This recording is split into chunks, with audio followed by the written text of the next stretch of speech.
bebês! Oi, amores! Estou aqui de novo para a gente dar continuidade a um assunto de fisiologia humana, que é a parte de aparelho reprodutor masculino e aparelho reprodutor feminino. E é um conteúdo, amores, extremamente cobrado em provas e que o Enem gosta muito.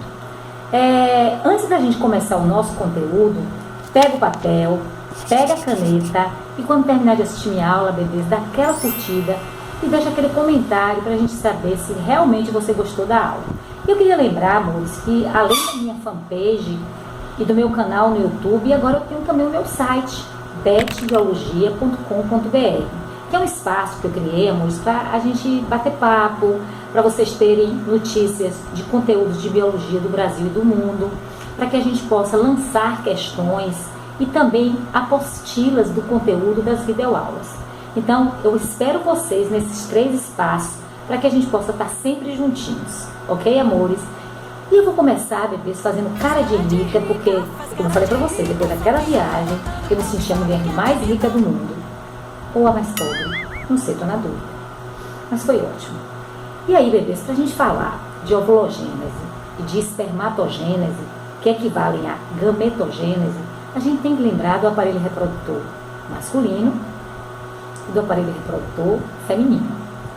Antes da gente falar dos dois, é bom lembrar que no local do aparelho reprodutor masculino, observe a imagem, chamada de testículo, existe uma região chamada de canais seminíferos. Nos canais seminíferos, bebês, existe uma célula chamada de células de Sertoli, que elas vão alimentar aquele zoidinho, aquele espermatozoidezinho, que são chamados de células germinativas primordiais, quando o menino está na fase entre 8 e 14 anos. E essas células de Sertoli, elas vão ajudar a alimentar esse espermatozoide e também uma outra célula que está entre os canais seminíferos, que estão no testículo, observa a imagem, chamadas de células intersticiais de Leydig. Essas células intersticiais, bebês, elas vão estimular a produção de um hormônio chamado de hormônio das células intersticiais de Leydig, popularmente conhecido como FSH masculino. Esse hormônio vai estimular a produção de um outro hormônio, chamado de testosterona. Ou seja, o FSH, juntamente com a testosterona, eles vão ser os grandes responsáveis pelo processo de espermatogênese. Como os espermatozoides, eles terminam o processo de formação nos canais seminíferos ainda imaturos, eles vão maturar nessa região superior do testículo, chamada de epidídimo. Depois a gente fala das outras regiões. A ovulogênese, bebês, ela vai ocorrer no ovário. Nós, mulheres, temos 2 ovários localizados na cavidade pélvica, e esses 2 ovários, que são gônadas, produzem 2 secreções. Uma secreção interna, que é a progesterona, e a externa, bebês, que é o óvulo. Então, no processo de ovulogênese, esse local, que é o ovário, vai ser o responsável pela maturação dessa célula, ok? Então, vamos começar, amores, com o processo de ovulogênese. Olha aqui a imagem e a gente vai seguir essa imagem para a gente entender o processo. Amores, tudo começa quando a menininha, ela completa 2 meses de vida, ainda na barriguinha da mãe. Esse bebezinho, ele vai passar por 2 mitoses sucessivas, que vai formar inicialmente a ovogônia mãe, depois a ovogônia filha na primeira mitose e depois outra ovogônia filha na segunda mitose. São células 2N passando por processos mitóticos. Esse primeiro momento da ovulogênese recebe o nome de fase de multiplicação. Bebês, cada uma dessas ovogônias filhas, elas vão passar agora por um processo de meiose. Só que a ovogônia filha, ela vai aumentar de tamanho numa fase chamada de fase de crescimento e vai se transformar em ovócito 1. Esse ovócito 1 é que vai sofrer a meiose. A meiose, ela é dividida em 2 etapas, meiose 1 e meiose 2.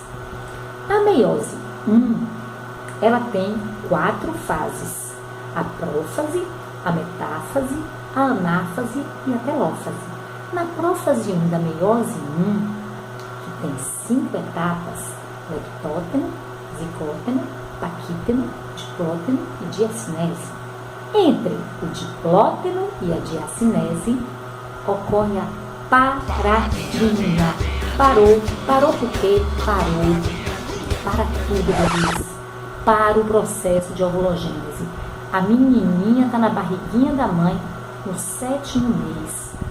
Essa paradinha recebe o nome de dictiótemo. E nós ficamos no dictiótemo até que comecemos a menstruar. Pois bem, bebês, a menininha com 7 meses completa o 8º mês na barriga da mãe, o 9º mês. Nasceu menininha. Fiz de bebê lindo, nasceu menininha.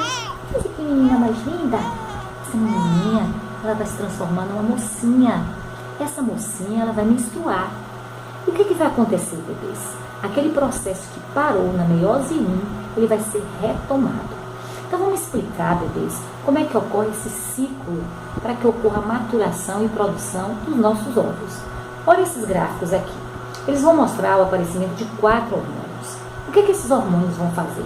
Eles vão ser responsáveis pela maturação, pela ovocitação e vão, na realidade, fazer com que a mulher ela passe a ter características sexuais secundárias que vão permitir não só a menstruação, mas também a gestação.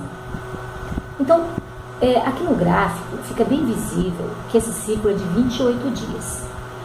A menina menstrua aproximadamente 5 dias. Entre o 7º e o 8º dia desse ciclo, ou seja, 7 dias depois do primeiro dia da menstruação, a menininha, bebês, ela vai liberar um hormônio que é produzido por uma glândula chamada de hipófise, na região da adenohipófise. Nessa região da adenohipófise, vai ocorrer a liberação de um hormônio chamado de FSH, hormônio folículo estimulante, visível aqui no gráfico. O que esse hormônio vai fazer, amores? Ele vai voltar lá no ovário e vai terminar a meiose 1.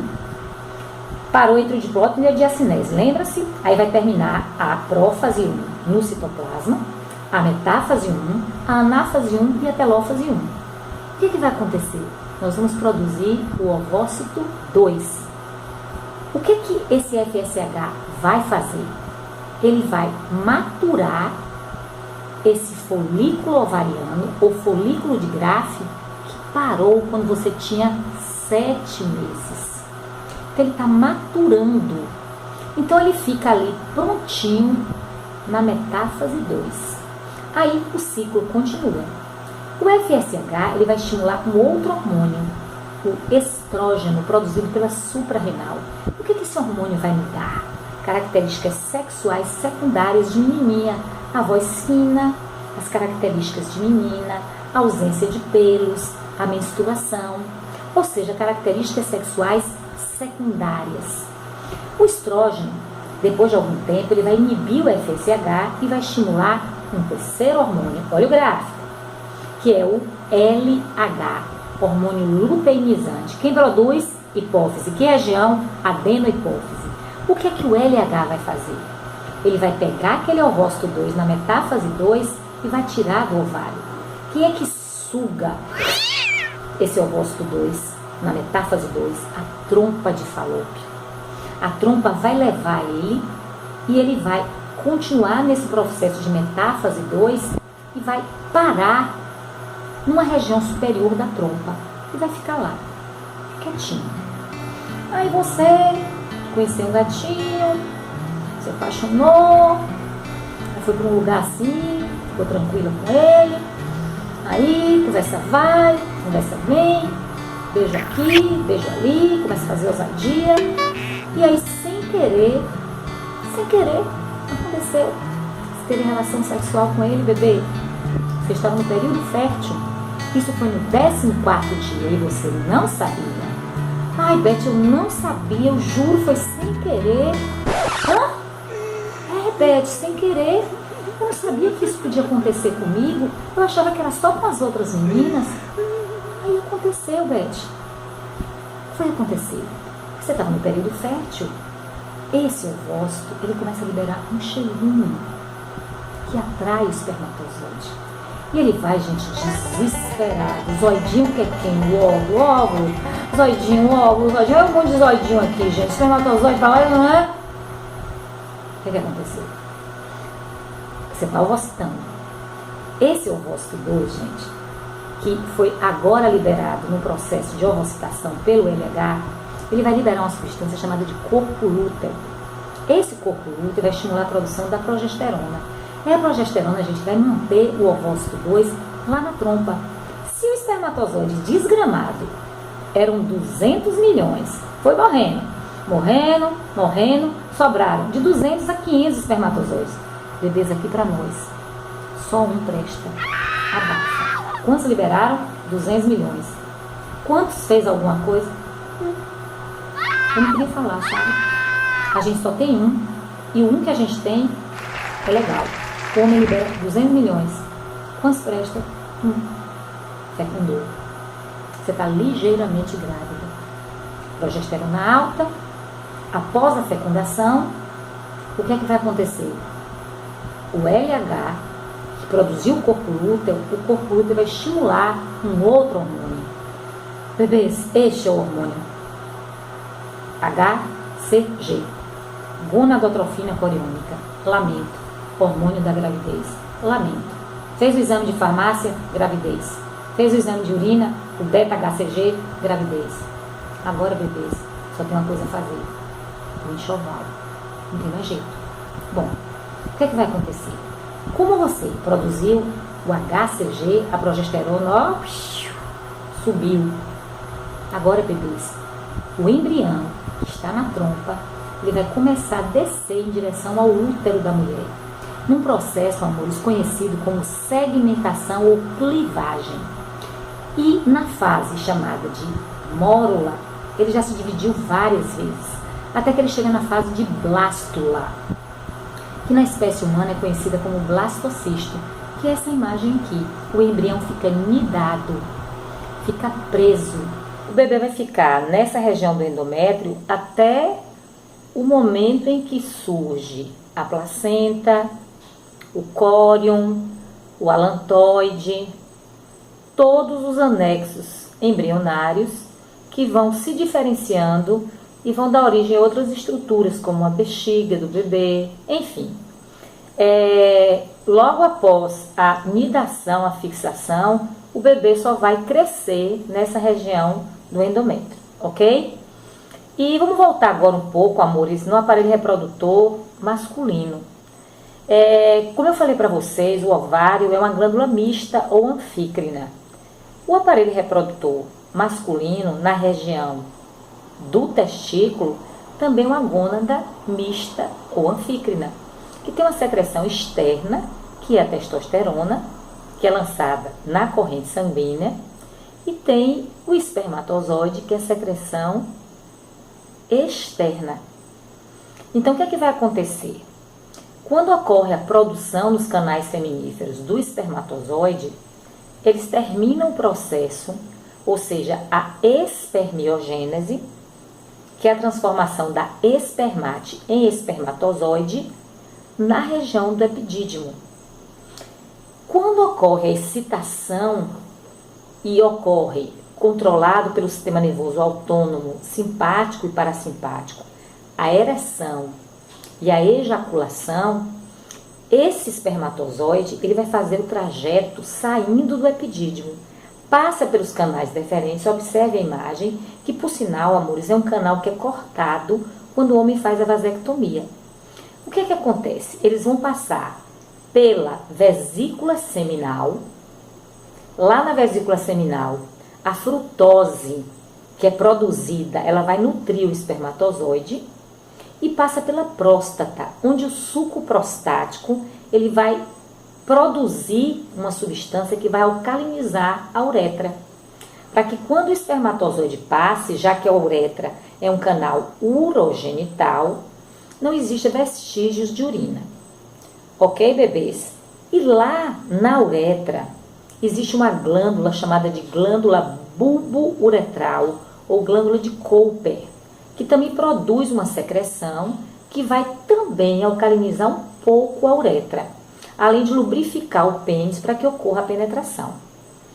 E esse espermatozoide, bebês, depois que ele sai pela parte anterior do pênis e é lançado na vagina da mulher, ele vai encontrar 4 barreiras até fecundar o óvulo. A primeira barreira é a acidez vaginal, provocada por uma bactéria chamada de bacilo de Dodderlein, que pega um açúcar que a gente tem na vagina, uma açuquinha, e vai fazer uma fermentação e produz um ácido. Esse ácido barra parte dos espermatozoides. Os que não foram, tadinhos, queimados, eles sobem. Quando eles sobem, o que é que vai acontecer? A segunda barreira, bebês, que os heróis, que são os espermatozoides, esses 200 milhões que o homem ejaculou, a segunda barreira encontrada por eles é no colo do útero e recebe o nome de muco cervical. E ele funciona como se fosse uma cola. E os pobres dos espermatozoides vão grudando no colo do útero. Aqueles que são mais resistentes já sobreviveram ao ácido e agora sobrevivem ao muco cervical. E lá vão embora.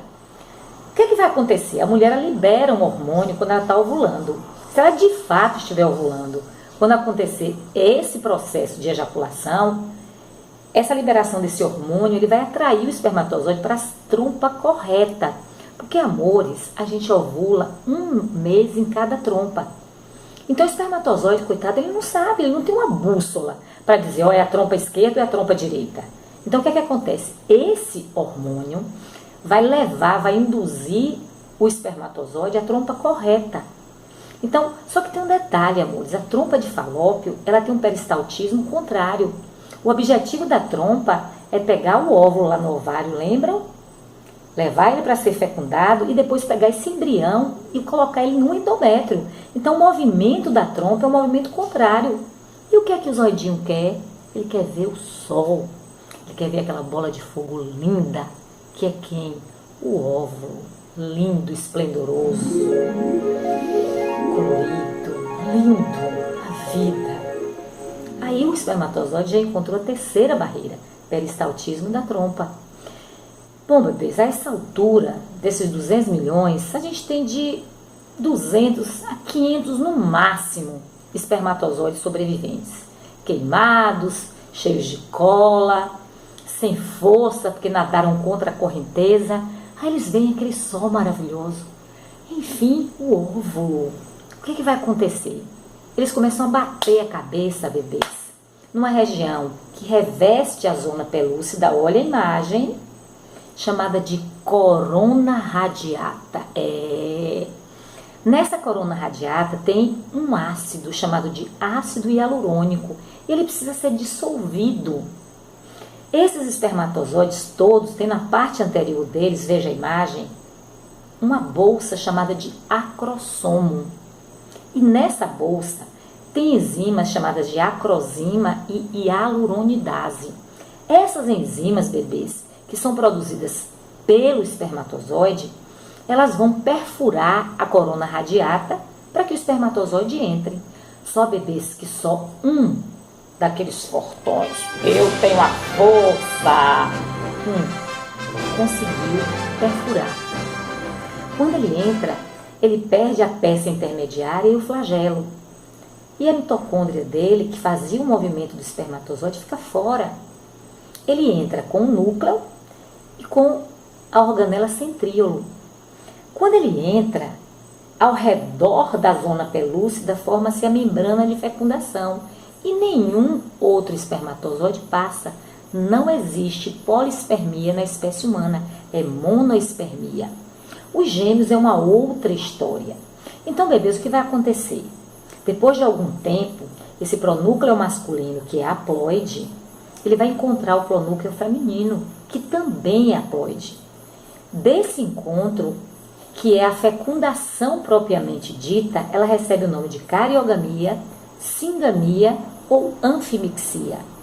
E nesse momento, bebês, agora sim, você está de fato grávida. Agora, bebê, não adianta chorar, não adianta rezar, não adianta se arrepender. Agora você tem que ser feliz, você está gestando um bebê lindo, maravilhoso. Agora é responsabilidade sua essa criança. Ela tem que ser feliz. Se ela veio na hora certa ou não veio, bebê, paciência. Agora você tem que estar bem para que esse bebê se desenvolva dentro do seu útero. Ok, bebês? E para nós encerrarmos essa aula de aparelho reprodutor masculino e feminino e da espermatogênese, que não esqueçam, olha a imagem da espermatogênese. O homem, ao contrário da mulher, produz tudo entre 8 e 14 anos. A espermatogônia mãe, a filha, depois a filha de novo. Não esqueçam, são 2 mitoses sucessivas. Depois, cada espermatogônia filha vira espermatócito 1. Aumenta de tamanho e sofre uma meiose. Meiose 1, meiose 2.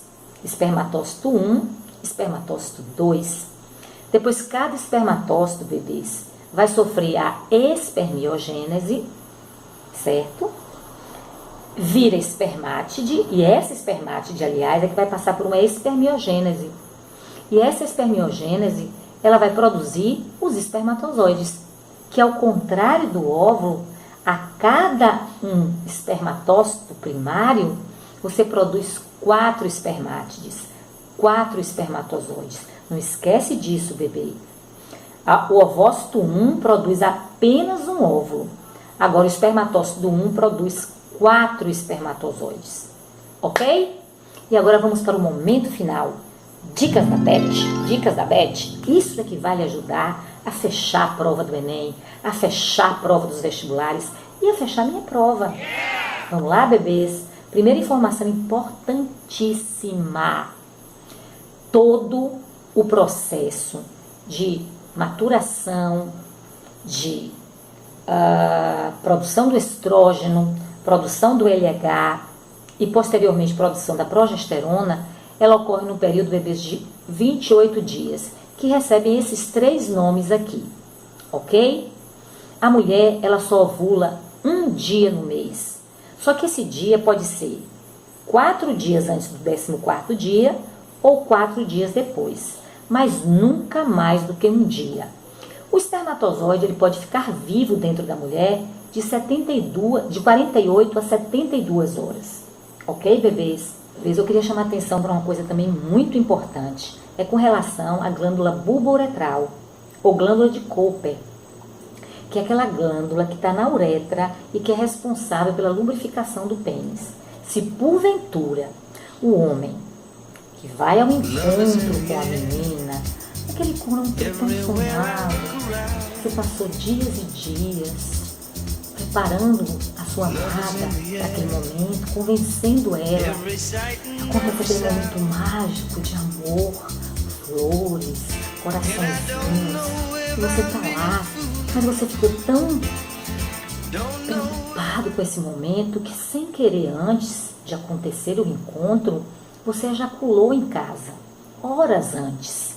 Dessa ejaculação, bebês, se ficarem alguns espermatozoides vivos na uretra, e se lá na hora H você se excitar e a glândula de Cooper liberar esse líquido, ele pode vir junto com espermatozoides. Esses espermatozoides, bebê, não importa se são 10, se são 15, se são 20. O fato é que eles estão ali, estão vivos. E mesmo a menina sendo virgem, ou sendo uma relação com penetração, esses espermatozoides que estão ali na uretra, eles podem atravessar o canal vaginal e, se você estiver no período fértil, você pode engravidar. Então, bebês, muito cuidado, não brinquem com isso.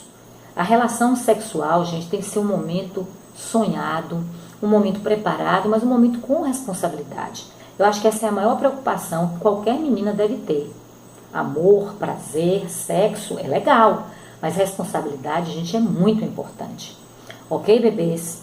Ok, a última dica, bebês, para a gente encerrar esse momento de amor, esse momento de comentários, esse momento de informações sobre a sexualidade, que eu sei que tanto interessa a vocês, que não é somente uma aula é também um momento da gente trocar informações e vocês ficarem mais atentos, amores. As meninas atentas ao corpo delas, os meninos atentos aos desejos, né? Porque tudo na vida tem um preço. E sem dúvida nenhuma, um filho é um preço lindo, maravilhoso que você vai ter na vida, mas tem que ser uma coisa desejada, certo, bebês? Para encerrar, eu vou colocar de novo a imagem da ovulogênese e da espermatogênese.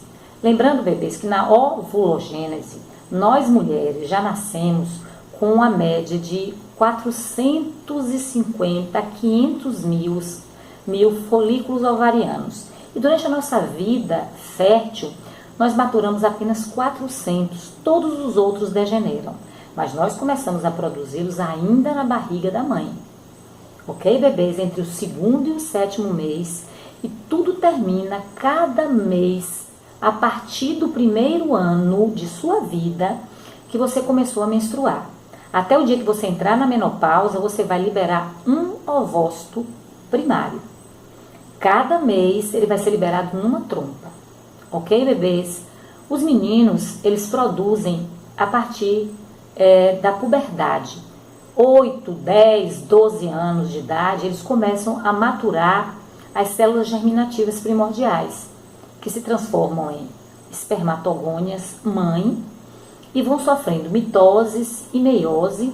Só que o homem, ao contrário da menina, todas as vezes que ele ejacula e o epidídimo esvazia, ele produz novamente.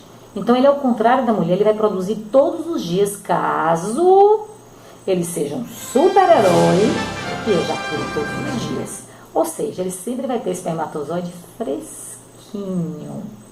Ok, bebês? Ok, amores? A gente vai terminando aqui mais uma vez, com todo o amor e carinho, esse momento mãe, né? Esse momento amiga, esse momento professora, conselheira, que pensa, lindinhos, que vocês nasceram para ser felizes. Vocês não podem permitir que nada que seja feito impensadamente venha atravessar, né, no seu caminho, para que você lá na frente venha se arrepender, tá, bebês? Então façam tudo com muita responsabilidade sempre, tá bom, amores?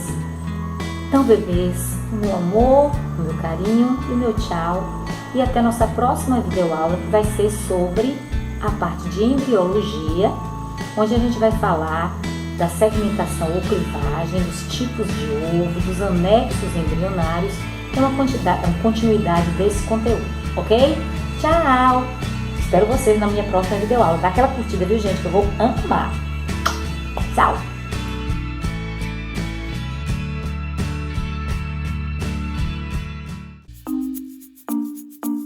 Ele vai no colo do útero grudar os espermatozoides. Porque isso é muito sério. A gente não pode brincar com isso. Na realidade, o aparelho reprodutor masculino, ele é o grande responsável pela produção dessas substâncias que vão ser responsáveis por todo o processo de fecundação. A que vai lubrificar